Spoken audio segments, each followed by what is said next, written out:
Pouvez-vous nous dire quelle est votre expertise? Donc, je suis oncologue médicale. Je suis spécialisée dans les cancers de la femme, c'est-à-dire les cancers du sein et les cancers gynécologiques, et je travaille au CHU de Limoges.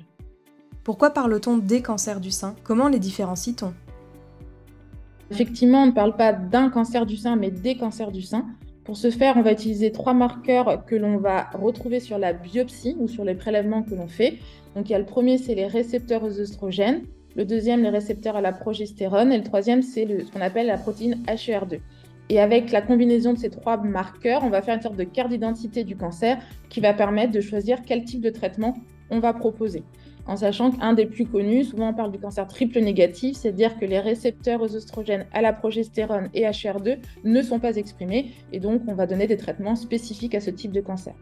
Une autre particularité, c'est la mutation BRCA, que l'on peut rechercher soit sur la tumeur, soit dans le sang des patientes, et qui va aussi permettre d'avoir accès à de nouveaux traitements, et donc ça différencie encore un autre type de cancer du sein. Comment se passe un dépistage pour le cancer du sein?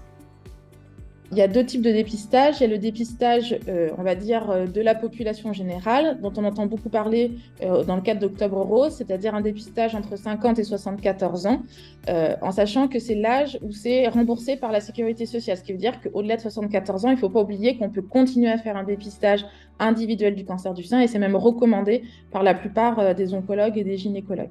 Donc entre 50 et 74 ans, c'est la règle des deux, donc on le fait tous les 2 ans. Il y a 2 clichés qui sont faits quand on fait la mammographie et il y a 2 radiologues qui vont relire les mammographies pour être sûr qu'il n'y ait pas d'anomalie. Et ensuite, le deuxième type de dépistage, c'est le dépistage individuel, donc qui est prescrit à la demande du médecin en fonction des caractéristiques et des antécédents de chaque patiente. Et donc là, il n'y a pas de limitation d'âge, en sachant qu'il y a une étude qui est en cours qui s'appelle MyPEPS, qui est portée par le docteur Delaloge, dont l'objectif est de voir si un dépistage individuel, avec notamment des tests à l'hiver, ferait mieux qu'un dépistage plus systématique entre 50 et 74 ans. Quels sont les traitements adaptés au cancer du sein? Il y a, on va dire, 2 grands types de traitements. Il y a les traitements locaux, donc ça va être avec la chirurgie et puis la radiothérapie, c'est-à-dire le fait de faire des rayons sur le sein ou sur les aires ganglionnaires. Et après, il y a les traitements qu'on appelle systémiques, c'est-à-dire qu'ils vont passer par le sang pour essayer de détruire les cellules qui peuvent se trouver à distance. Et donc là, il y a plusieurs types.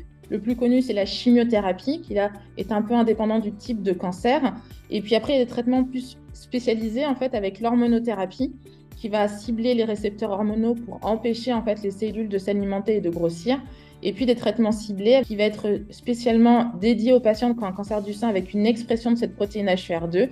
Et enfin, le tout nouveau qui est arrivé là cette année, qui est un traitement que l'on va donner chez les patientes qui ont une mutation BRCA. Et puis, dernière nouveauté aussi, l'immunothérapie. Donc là, le concept, c'est qu'on ne va pas détruire directement la cellule cancéreuse, mais on va stimuler le système immunitaire des patientes en fait, pour détruire les cellules cancéreuses. Et donc, cette nouveauté est arrivée cette année dans les cancers du sein triple négatifs. Et donc, ça aussi, c'est un traitement systémique puisqu'il faut l'administrer par voie veineuse.